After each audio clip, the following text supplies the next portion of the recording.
Salut à tous, nouvelle vidéo sur ma chaîne YouTube, vidéo un petit peu différente du concept de d'habitude. Pas de pêche pour aujourd'hui, simplement aborder 2-3 petits points sur comment réussir son ouverture brochet, ouverture qui arrive très prochainement. C'est des petites choses qui sont valables pour moi, donc je pense que vous pouvez les appliquer à vous. Après ça ne veut pas dire que ça marchera partout et en tout temps, simplement quelques petites astuces que je voulais vous faire partager. Premier petit point que je fais toujours, c'est si possible aller en repérage sur les nouveaux spots de pêche que vous allez découvrir, afin de connaître un petit peu la rivière, le milieu, s'il y a du poisson ou non. Si vous avez la chance d'avoir une rivière avec des eaux un petit peu transparentes, c'est toujours sympa à observer. Et ça vous fera forcément gagner du temps de pêche le jour J, et afin d'être au plus efficace. Deuxième petite astuce, avoir une bonne connaissance de son matériel. Quand je dis une bonne connaissance de son matériel, bien sûr de sa canne, mais bien entendu surtout de ses leurres, plus particulièrement des leurres. Avoir confiance en ses leurres, avoir une bonne connaissance de ses leurres, c'est super important. Plus vous connaissez vos leurres, plus vous les animerez, vous les ferez nager d'une meilleure façon, ce qui vous déclenchera bien sûr beaucoup plus d'attaques. Il vaut mieux avoir peu de leurres, mais bien les maîtriser, que d'avoir toutes les nouveautés de tous les fabricants avec leurs super pubs, plein les boîtes, mais de ne pas savoir comment les utiliser ni les faire nager. Focalisez-vous sur une dizaine, quinzaine de leurres, maîtrisez-les, vous ferez du poisson. On regarde tout de suite ensemble mes 10 leurres que j'ai sélectionnés, que j'ai toujours avec moi, qui me permettent de pêcher à peu près partout, en tout temps et en tout lieu. Pour moi, c'est mes 10 indispensables. Après, c'est à vous de faire vos boîtes en fonction de ce que vous avez. Mais je pense que si vous partez avec ça, vous pouvez déjà être bien armé dans pas mal de situations. On voit ça tout de suite ensemble. Première catégorie, on va commencer par les stickbaits et tout ce qui est leurre de surface. Alors, principalement les stickbaits pour commencer. Donc, ce sont ces petits leurres en surface, ils sont souvent pas très gros. On va animer ça très tôt le matin ou surtout sur le coup du soir, avec une nage en walking the dog, avec des petits coups de sion qui vont fondre à la surface. Généralement une animation que les brochets ou les perches aiment beaucoup. Donc bruiteur avec différentes sonorités. Il y a également les imitations grenouilles, canards, rats et j'en passe. Tout ce qui est super imitations de chez Savage par exemple, comme ici le petit canard. Pour les zones shallow ou encombrées, le Whopper Popper, alors beaucoup plus réactif, qui émet beaucoup de sons, beaucoup de vibrations à la surface, en différentes tailles, différents coloris. Très efficace sur les silures également. Les perches en raffole, les brochets en raffole, vraiment des super leurres. À vraiment toujours avoir dans sa boîte, très intéressant. Les leurres de surface, c'est bien sûr toujours des attaques très impressionnantes, beaucoup d'adrénaline, pardon. Deuxième type de leurre que j'aime particulièrement, surtout voilà, après le petit coup du matin, si on veut faire réagir un petit peu les poissons, ça va être les cranks. Les cranks, c'est des poissons nageurs passe-partout, pas très gros, souvent bruteurs, très attractifs, des véritables aimants à brochet. À vraiment toujours avoir avec soi. Il existe différentes longueurs de bavette pour les profondeurs de nage différentes. Donc là, celle-ci était très longue, celle-ci sera plutôt courte. Sur le Biggie de chez River to Sea. Autre leurre, les Swim de chez Westin. Donc là, ce sera des jerks. Un indispensable vraiment à avoir dans ces boîtes. Pareil, différentes tailles, différents coloris, mais des aimants à brochet. Nouvelle classe de leurre que j'aime particulièrement également. Je ne me vois pas partir à la pêche sans ces leurres là. Alors, je parle bien entendu des spinners avec ou sans trailer. Après c'est au choix.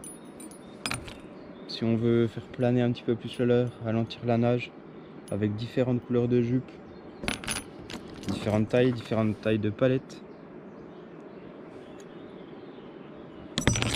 Bien entendu les chatters, s'il y a les spinners et les chatterbait, avec ou sans trailer encore une fois. Avec la petite palette sur le devant qui émet énormément de vibrations. Des leurres vraiment qui feront bouger des poissons qui étaient pourtant pas actifs et qui vous permettront de passer dans les milieux encombrés facilement. À avoir bien sûr.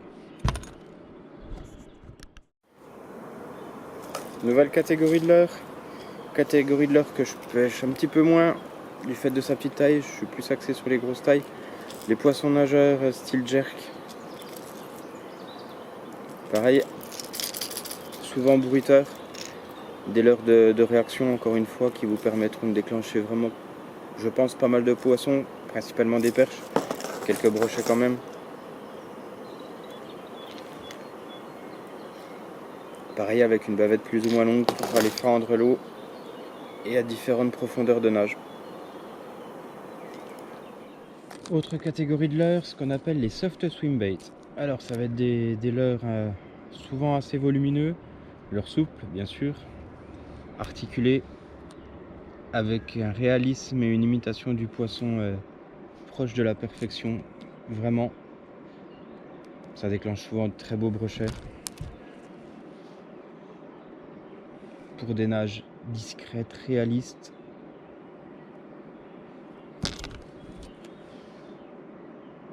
Un incontournable pour moi, vraiment.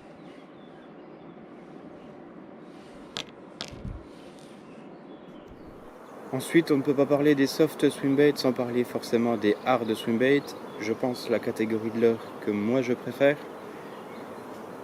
Je vous montrer pourquoi. Ce sont des leurres durs articulés, des swims, qui ont pareil un réalisme assez incroyable. En petite, grande taille, bruiteurs ou non bruiteurs. Donc ces leurres-ci sont vraiment fantastiques. Avec bien sûr le leurre qui fait beaucoup parler, le balam. On a un parfait exemple. En différentes tailles, différents coloris. A déjà pris pas mal de beaux poissons avec ces magnifiques leurres. Bien sûr très cher, il n'y a pas que le balam. Plein d'autres hard swimbaits sont très efficaces. Vraiment pas une catégorie de leurre à négliger. Nouvelle catégorie, la catégorie peut-être que le plus de monde utilise, la catégorie des leurres souples. Alors les leurres souples, il y en a une multitude de formes, multitude de couleurs, de types de paddle. On va commencer avec le plus connu, je pense, et sûrement le plus efficace, le fameux One Up de chez Sawamura. Dans plus de 80 coloris, je crois, avec énormément de taille. Je crois du 2 au 10 pouces, si je dis pas de bêtises. Des leurres magiques, tout simplement. Donc là, un leurre de chez Fox. Les leurres souples, c'est un petit peu le leurre passe-partout. Donc là, on avait un paddle tout à fait normal. Là, avec un curl en très grande taille, dans une taille plus correcte.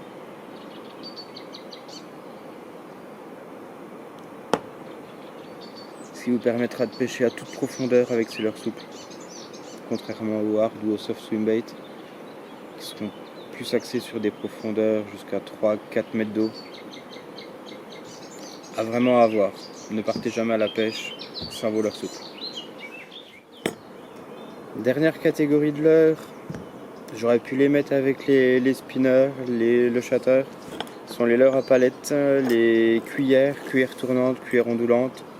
Donc là, j'aurais pas de tournante avec moi, mais les cuillères ondulantes, Ça a fait ses preuves depuis des années et des années sur les brochets, sur les carnassiers en général, de toute façon.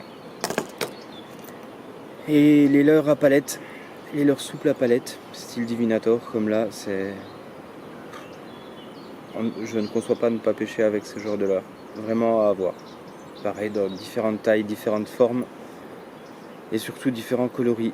Coloris du leurre et également coloris de la palette, comme ici un full white.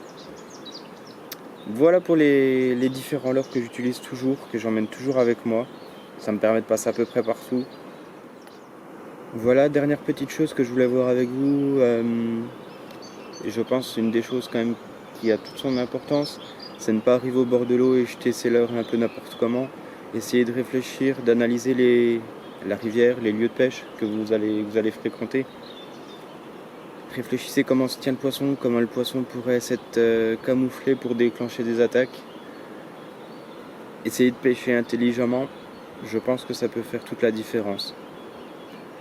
Je vous souhaite une bonne ouverture, n'hésitez pas à me poser des questions si vous en avez, ou à faire des suggestions, ou à apporter des compléments d'informations sur les leurres que j'ai présentés, ou des leurres à vous. N'hésitez pas, je suis là, je répondrai dans les commentaires. Je vous remercie, et puis je vous dis à la prochaine. Allez, ciao!